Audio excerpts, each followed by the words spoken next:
Alhamdulillah, pada malam ini, pada malam Jumaat, dapat kita bersama-sama menghadirkan diri kita di rumah Allah Subhanahu Wa Taala. Pada masa yang sama kita menunggu solat fardu Isya.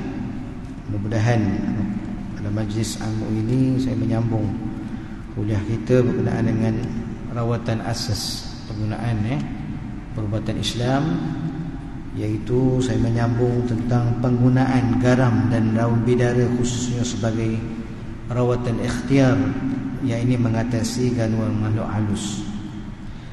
Selain penggunaan air dan herba di dalam rawatan Islam ini, ada terdapat dua bahan yang sering digunakan dalam kita merawat, iaitu dalam rawatan, khususnya rawatan yang melibatkan pengaruh dan gangguan makhluk halus. Antaranya iaitu kita menggunakan garam.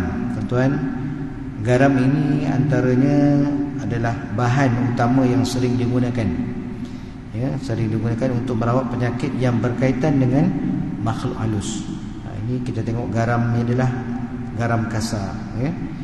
Amalan ini dilakukan berdasarkan kepada amalan dalam rawatan, dan unsur yang ada pada garam ini boleh membantu, yang ini menghalau makhluk halus daripada mendiami sesuatu tempat ataupun kediaman, kerana dikatakan mampu menyakiti makhluk halus tersebut. Oleh yang demikianlah, ketika kita merawat bangunan ataupun untuk memagar rumah ataupun memagar kediaman, maka garam dan air ini sering digunakan sebagai bahan utama. Maka langkah yang terbaik ialah para perawat bersama-sama dengan pemilik bangunan ataupun tuan rumah itu sendiri mengerjakan solat secara berjemaah di tempat tersebut, kemudian disusuli dengan solat hajat, bacaan surah Yasin, zikir dan doa agar kita memohon pertolongan daripada Allah Subhanahu Wa Taala untuk memelihara bangunan ataupun tempat kediaman kita daripada segala gangguan. Maka garam dan air inilah yang diperdengarkan dengan bacaan surah Yasin, yang dibacakan secara beramai-ramai atau secara berjamaah, dan disertakan dengan ayat-ayat perlindungan, digunakan sebagai suatu bahan rawatan. Maka daripada pengalaman yang sedia ada, pengalaman yang kita adakan daripada khususnya pada Darul Syifa, kaedah ini sangat berkesan, tuan-tuan, sangat berkesan, dan terbukti membantu mengembalikan sama ada keamanan dan keresaan kepada pemilik dan penghuni ini dengan izin Allah Subhanahu Wa Taala. Pernah Darul Syifa, banyaklah biasanya kalau di Darul Syifa yang sedia ada ini, tuan boleh pergi di belakang Masjid Tengku Ampuan Jemaah. Situ ada satu Darul Syifa, yang di bawah Shah Alam. Dulu di seksyen 11, sekarang berpindah di belakang Masjid Tengku Ampuan Jemaah. Tuan boleh pergi ke sana. Selain daripada itu, bahan yang sering digunakan dalam merawat penyakit akibat gangguan makhluk halus, contohnya seperti penyakit histeria, penyakit akibat gangguan makhluk halus ini. Selain pada itu, sakit saka, sihir dan sebagainya adalah menggunakan daun bidara. Jadi kalau ada isteri kita atau anak-anak kita yang kena gangguan di antara yang saya sebutkan tadi, tuan-tuan boleh gunakan penggunaan daun bidara sebagai satu langkah untuk merawat. Dan penggunaan daun bidara inilah sabit daripada hadis Nabi SAW yang memerintahkan agar mayat dimandikan dengan air rendaman daun bidara sebagai salah satu bilasan yang perlu. Sabda Rasulullah SAW diriwayatkan daripada Ummu Atiyah Al-Ansariyah radhiyallahu anha, dakhala alaina Rasulullah sallallahu alaihi wasallam hina tuwfiyat ibnatuhu faqala ghsilnaha salasan aw khamsan aw akthar min dhalik in ra'aitun nadzalika bima'in wa sidrin, di mana Rasulullah sallallahu alaihi wasallam telah menemui kami ketika kematian anak perempuan baginda, iaitu anak kepada Zainab isteri Abu Al-As Ibn Ar-Rabi'. Sabda Rasulullah SAW, Nabi berkata, mandikan dia 3 kali ataupun 5 kali basuhan ataupun lebih daripada itu sekiranya diperlukan, dan menggunakan air daun bidara ataupun daun bidara.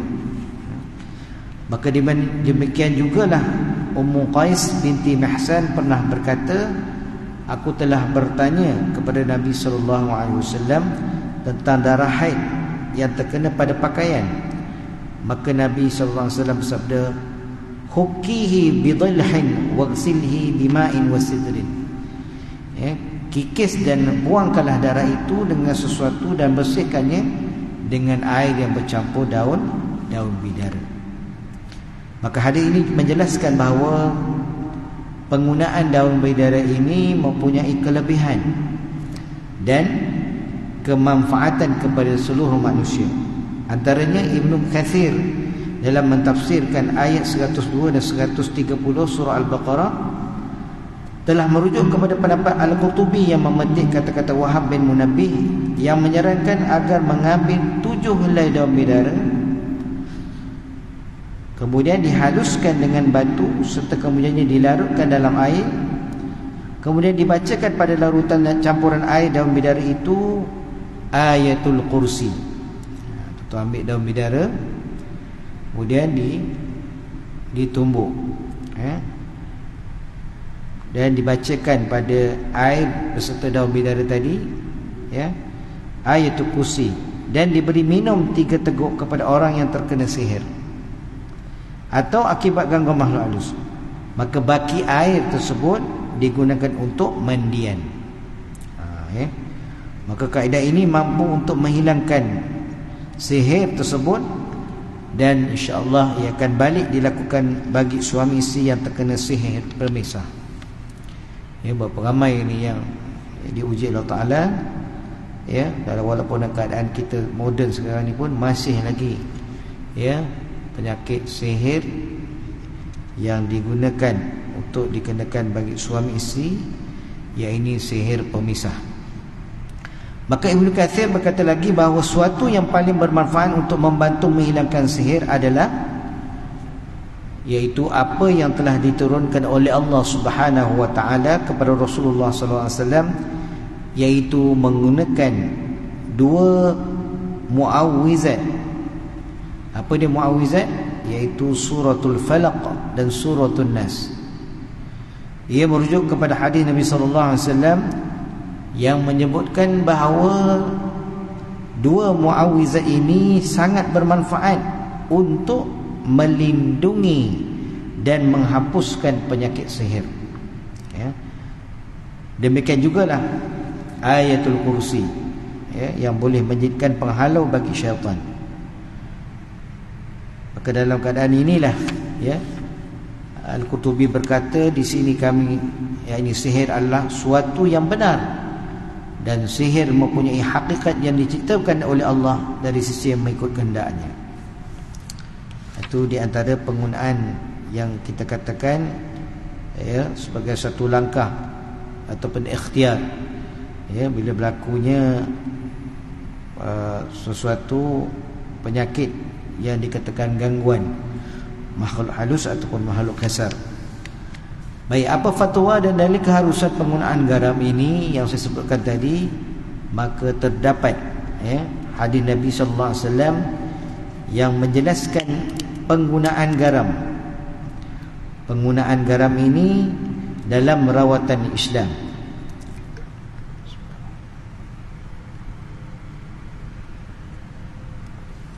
Maka diriwayatkan oleh At-Tabrani dengan isnad yang hasan daripada Ali bin Abu Talib menyatakan, ladaghatin Nabi sallallahu alaihi wasallam aqrabun wa huwa yusalli falamma faragha qala la'anallahu al-aqraba la yad'u musalliyan wala ghairahu thumma da'a bima'in wa milhin wa ja'ala yamsahu 'alayha wa yaqra'u qul ya ayyuhal kafirun wa qul a'udzu birabbil falaq wa qul a'udzu birabbin nas.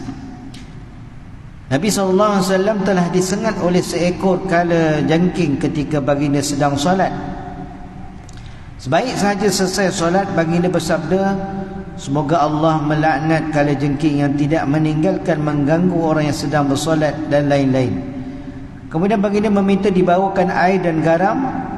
Lalu baginda mengusapkan pada tempat yang disengat dengan membaca Qul ya ayyuhal kafirun, Qul a'udzu birabbil falaq dan suratul Nas. Maka berkenaan dengan penggunaan garam dalam rawatan makhluk halus pula, tidak terdapat nas pun secara naqli mengenai perkara ini. Walau bagaimanapun terdapat pernyataan daripada bekas mufti kerajaan Arab Saudi, Sahibus Samahah Al-Syekh Abdul Aziz bin Baz rahimahullah, yang menyatakan bahawa penggunaan bahan-bahan yang dalam rawatan Islam itu adalah harus selagi mana ia tidak diharamkan oleh syarak. Maka terdapat satu soalan yang diutarakan pada Syekh Abu Al-Barra Usamah bin Yasin Al-Ma'ani tentang penggunaan garam yang direnjis pada sudut dan tiang rumah yang mengalami gangguan makhluk halus, sama ada ianya dibenarkan ataupun tidak. Maka Syekh Abu Al-Barra ini berkata bahawa ianya adalah harus hukumnya dengan beberapa syarat. Antaranya, pertama, hendaklah memaklumkan kepada makhluk yang mengganggu bahawa tindakan ini tidak bermaksud menceroboh atau menyakiti secara sengaja. Dan hendaklah dimaklumkan kepada tuan rumah bahawa penggunaan air dan garam ini adalah semata-mata ikhtiar, berdasarkan pengalaman perbuatan yang pengalaman dan berkecimpung dalam bidang rawatan Islam. Selain itu, hendaklah diterangkan bahawasanya makhluk halus itu amat sensitif dengan garam dan tidak menyukainya dalam semua keadaan. Maka penggunaan bahan tersebut dapat mengusir makhluk halus tadi daripada rumah tersebut dengan izin Allah Subhanahu wa taala. Sebab itu antara sunnah yang boleh kita amalkan sebelum kita makan, iaitu kita memakan, selain daripada kita nak mula makan, minum air, makan nasi, bermulanya kita memakan garam. Itu sunnahnya, mengelakkan daripada perkara bisa dan santau dan sihir dan sebagainya. Ini kita boleh gunakan. Lepas tu sunnah makan garam terlebih dahulu. Tapi jangan makan garam sampai berkilo-kilo pula. Garam darah tinggi pula dan sebagainya. Sikit saja. Maka Syekh Abu Al-Barra juga memetik jawapan daripada Syekh Abdullah bin Abdul Rahman Al-Jibrin, di mana Syekh Abdullah bin Abdul Rahman Al-Jibrin ini menyatakan perbuatan tersebut adalah harus hukumnya. Maka beliau menceritakan kisah pengalaman Abu Nadir Hashim Ibn Qasim yang mengamalkan perbuatan tersebut berdasarkan kitab Al-Wahbi As-Sayyib, dalam kitabnya Min Kalim At-Tayyib, Min Al-Kalim Al-Kalim At-Tayyib oleh Syekh Ibn Al-Qayyim Al-Zawji. Apabila Syekh Abdullah bin Abdul Rahman Al-Jibrin merujuk kepada Sahibus Sama'ah Syekh Abdul Aziz bin Baz rahimahullah tentang kisah ini dan kitab berkenaan, maka Sahibus Sama'ah Syekh Abdul Aziz bin Baz rahimahullah menjawab, sekiranya ia dicuba dan Allah SWT memberi manfaat melaluinya, alhamdulillah. Kerana hukum asal dalam ubat-ubatan ini semuanya adalah harus, kecuali apa yang diharamkan oleh syarak. Maka penggunaan garam tadi diharuskan sebagai satu ikhtiar, usaha untuk mengelakkan melalui gangguan-gangguan sama ada makhluk halus ataupun makhluk kasar. Habis. Bab ketiga, sebagai satu penghalang kepada penyakit jasmani. Apa yang dikatakan penyakit jasmani itu? Iaitu yang ditakrifkan sebagai suatu keadaan yang tidak normal pada badan ataupun minda seseorang, yang menyebabkan dirinya rasa ketidakselesaan, disfungsi ataupun tekanan ataupun dipanggil stres kepada orang yang terbabit atau yang mendampinginya. Maka situasi inilah juga sering digunakan untuk menerangkan sesuatu kecederaan ataupun kecacatan ataupun sindrom ataupun simptom ataupun keanehan tingkah laku, ya, daripada variasi biasa dan seumpamanya. Maka dalam keadaan inilah secara umumnya penyakit tersebut ialah boleh mengancam manusia dari segi pada minda ataupun jasmani, emosi dan sebagainya. Maka penyakit yang dimasukkan di sini mungkin berpunca daripada kuman, iaitu mungkin daripada bakteria ataupun virus ataupun fungus. Adalah faktor lain seperti racun ataupun kegagalan organ berfungsi ataupun oleh keabnormalan genetik baka ataupun keturunan. Maka dalam keadaan inilah, ya, beberapa jenis penyakit jasmani yang sering kita hadapi. Antaranya kategori penyakit yang akan dibincangkan, ya, pada malam ini, saya kira penyakit yang telah disahkan, ya, diagnosisinya oleh doktor-doktor yang bertauliah.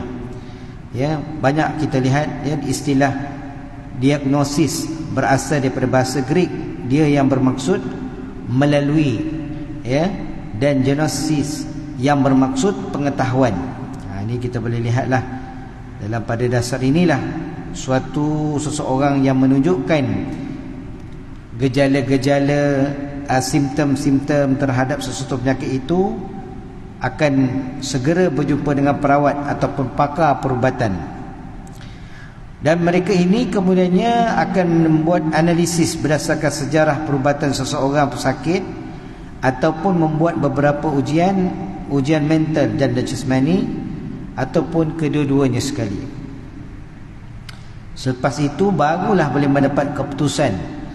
Daripada analisis tersebut, mereka akan membuat kesimpulan yang tepat bagi perubatan alopati. Ya, terdapat juga istilah diagnosis yang digunakan mengikut keadaan serta kaedah analisis yang digunakan terhadap simptom pesakit. Ya, banyaklah, ya, antara kaedah analisis yang digunakan bagi mendapatkan diagnosis ini, antaranya analisis melalui gejala penyakit simptom, ya, penyakit sains, analisis komposisi darah, kandungan hormon ataupun kandungan gula, ya, pemeriksaan menggunakan alatan moden seperti X-ray dan MRI, berbagai-bagai lagi peralatan yang boleh digunakan secara canggih, yang keadaan pada hari ini.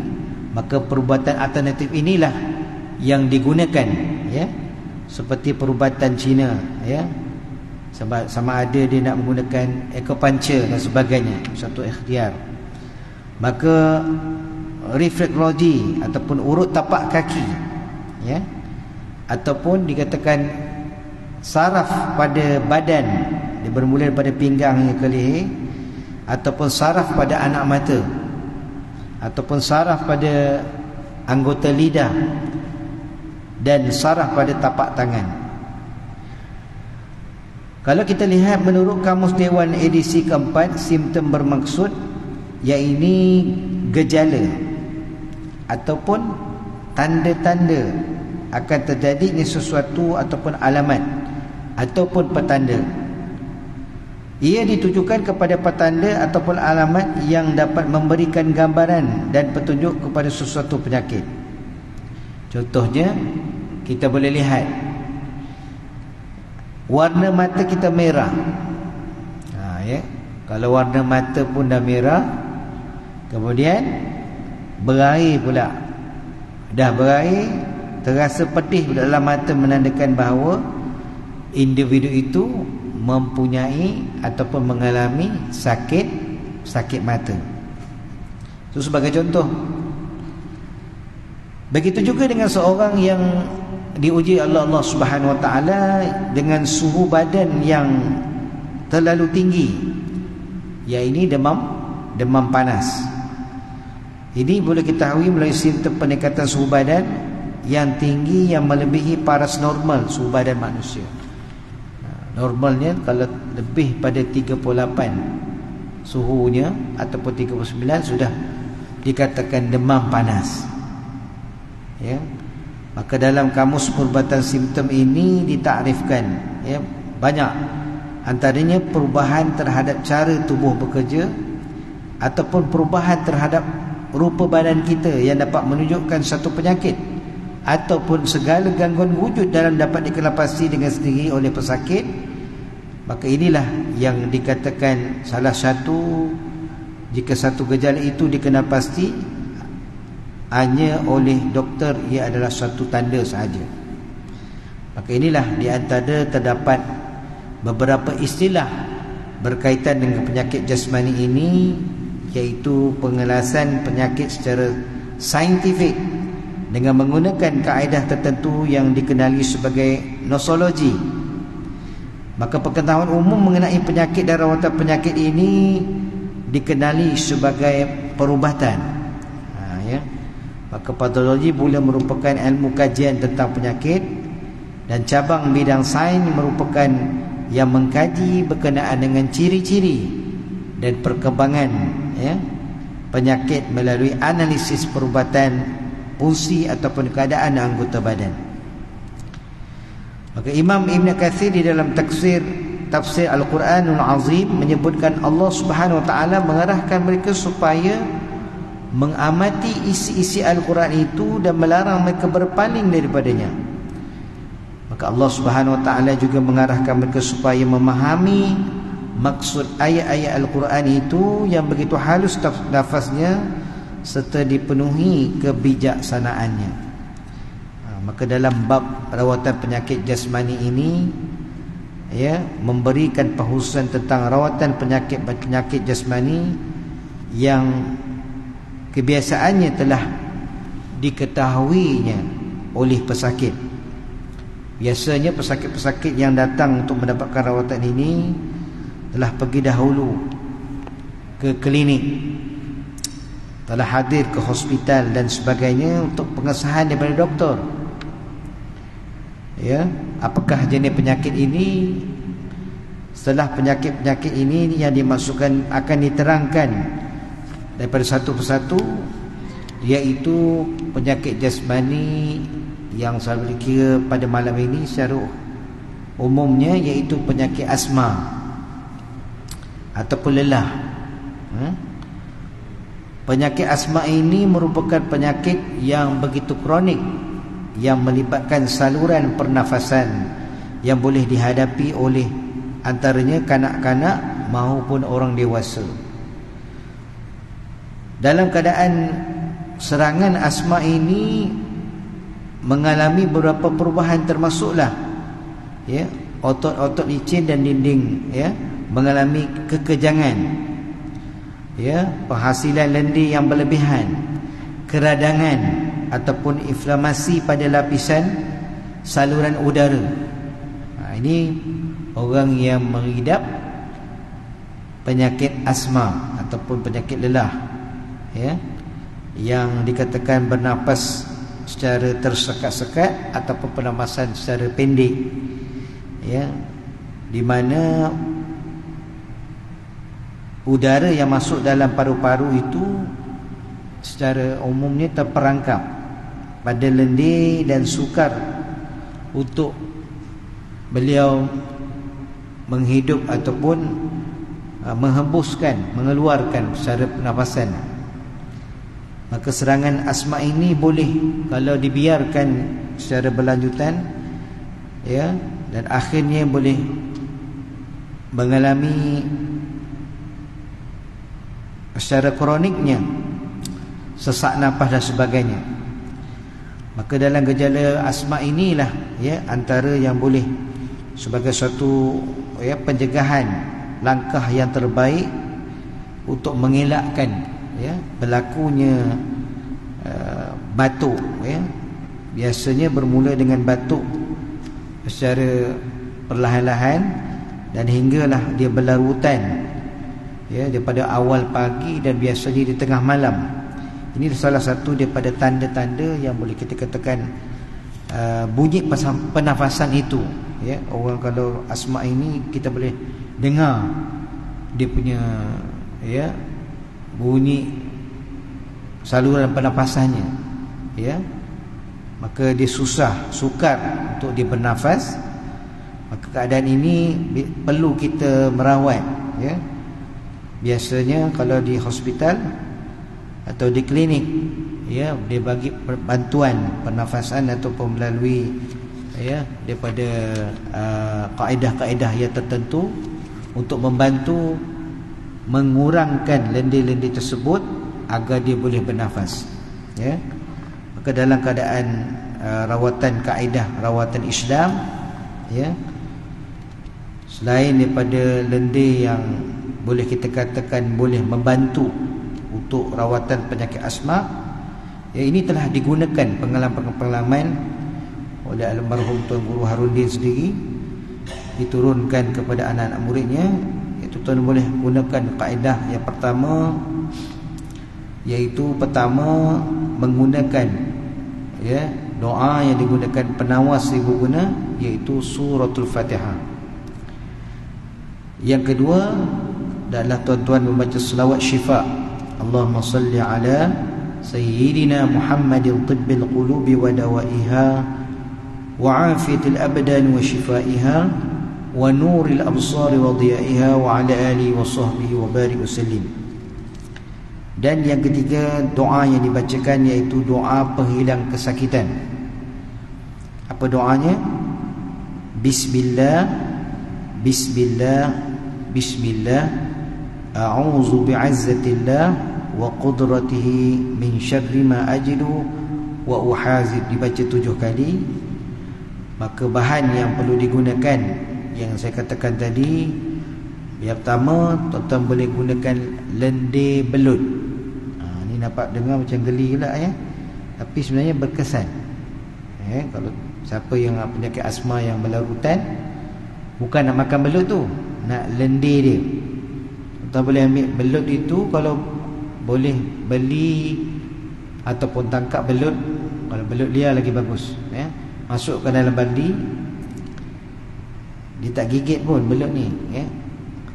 Tuan lurutkan dia, urutkan belut tadi, lendir tadi. Nak gunakan lendir tadi, sama ada tuan-tuan nak lurutkan melalui beras ataupun roti pun boleh. Yang lebih baik belut liar lah. Digunakan roti tadi. Kalau tak lalu baru ni dibakar, bakar dengan lendir, sapulah jam ke pelantar ke, insya-Allah dia tak berbau. Bagi orang yang makan tadi, sama ada anak kita ke orang tua ke, boleh kita gunakan sebagai satu rawatan, insya-Allah. Lama kelamaan dia akan keluarkan lendir tersebut. Yang penting lendir tadi, lendir lawannya dengan lendir juga. Kemudian digunakan lendir ini, lendir belut ini dia suci, dia tak najis. Ataupun cara dia siram belut ini dengan air terlebih dahulu untuk menghilangkan kotoran yang melekat. Jangan tuan-tuan ambil tu teguh ambil lendir terus tanpa basuh. Boleh ambil sekeping roti, nak buat roti sandwich ke, lurutkan pada badan belut tadi, semua belut tadi pada badan tadi yang melekat pada roti hingga menjadi kering. Kemudian saya katakan boleh sapu dengan mentega ke, tak kira lah apa jua, untuk dimakan. Ataupun jika tidak mahu menggunakan roti, sapukan beras pada belut tersebut. Kemudian beras tersebut dibuat bubur untuk dimakan. Maka semua bahan tersebut adalah dibacakan doa yang saya katakan tadi, pasal surah Al-Fatihah, kemudian baca selawat syifa, ya, dan doa penghilang kesakitan tadi. Setelah itu jangan dibunuh belut tersebut. Ya. Sebab apa? Kita boleh hidupkan lagi belut tersebut. Kalau dah ambil lurutkan, besok pagi tuan-tuan nak lurut lagi pun boleh. Itu salah satu di antara kaedah sebagai rawatan asas penyakit jasmani, iaitu pada malam ini saitkan dengan penyakit asma. Ya, sekurang-kurangnya satu ikhtiar lah, selain kita menggunakan buah kelapa ataupun getah betik muda ataupun madu lebah ataupun sup anak burung ciak. Ini pun boleh kita gunakan untuk kaedah membantu, ya, kepada pesakit-pesakit asma. Biasanya sekarang ni gunakan bukan asma lagi, penyakit COVID. Ya, orang COVID ni tak boleh nak bernafas. Sama lah juga sebenarnya. Tapi kalau orang gunakan lendir ni, insya-Allah, ya, mudah-mudahan rawatan ini akan diberikan kesembuhan oleh Allah Subhanahu wa taala, insya-Allah. Saya kira pada malam ni 1 minit lagi, betul, 1 minit lagi. Ataupun menggunakan buah kelapa. Buah kelapa ni yang telah bercambah ataupun kira-kira 1 kaki tinggi, maka nak ambil umbut dia tadi, umbut ataupun pucuk ataupun akar ataupun tombong kelapa tadi, dan air tersebut tidak termasuk tempurung dan sabut, maka campurkan sedikit air, kemudian dikisarkan menggunakan alat pengisar. Lepas tu ditapis, ambil air tersebut, diminum. Sebelum diminum, bacakan kombinasi doa yang saya sebutkan tadi. Itu pun salah satu ikhtiar, menggunakan buah kelapa yang tumbuh untuk rawat penyakit asma. Samalah getah betik muda, ya, ada betik muda, getahnya, dan madu lebah. Ambil 1 sudu madu lebah asli, kemudian titiskan 3 titik getah daripada buah betik yang muda. Untuk kanak-kanak, titiskan 1 titik sahaja. Maka sebelum diminum, dibacakan doa terlebih dahulu, kemudian bagi minum pada kanak-kanak tersebut. Dan yang terakhir, menggunakan kaedah penyakit asma ataupun lelah, iaitu sup anak burung ciak. Ini biasanya di kampung-kampung lah, burung ciak ni, warna kuning yang dia bunyi dia. Maka sembelih 3 ekor anak burung tadi, ya, bersihkan, dibuat sup untuk diberikan kepada kanak-kanak. InsyaAllah apabila kanak-kanak yang kurang daripada 2 tahun penyakit asma ini, biasanya insyaAllah sembuh, ya, yakin insyaAllah Allah Ta'ala memberikan. Selain pada, ya, kaedah-kaedah tadi, ya, kalau yang emergency, pergi hospital, pergi klinik dahulu. Ini selepas itu boleh sebagai suatu rawatan ikhtiar yang terakhir. Mudah-mudahan bukan sekadar menahan, tetapi menyembuhkan, ya. Kalau sekadar ubat yang sedia ada, ini dia menahan saja, ya. Bagi ubat gas, ditahan saja. Tetapi ubat yang kita nak bagi sembuh, tak berulang lagi, insyaAllah. Saya sendiri pun pernah kena asma, tapi kita gunakan kaedah belut tadi, lendir belut tadi, insyaAllah Allah Ta'ala memberi kesembuhan. Wallahu a'lam. Mudah-mudahan, kuliah kita pada malam ni memberi sedikit, ya, ilmu berkenaan dengan penyakit jasmani, iaitu tentang rawatan penyakit asma dan penggunaan garam dan air ke satu rawatan untuk kita membantu gangguan daripada makhluk Allah. Wallahu a'lam. Bismillahirrahmanirrahim. Allahumma faqihna fid din wa 'allimna ta'wil wa hdina subul salam. Wa sallallahu ala sayyidina Muhammadin wa ala alihi washabbihi ajma'in. Alhamdulillahirabbil alamin. Assalamualaikum warahmatullahi wabarakatuh.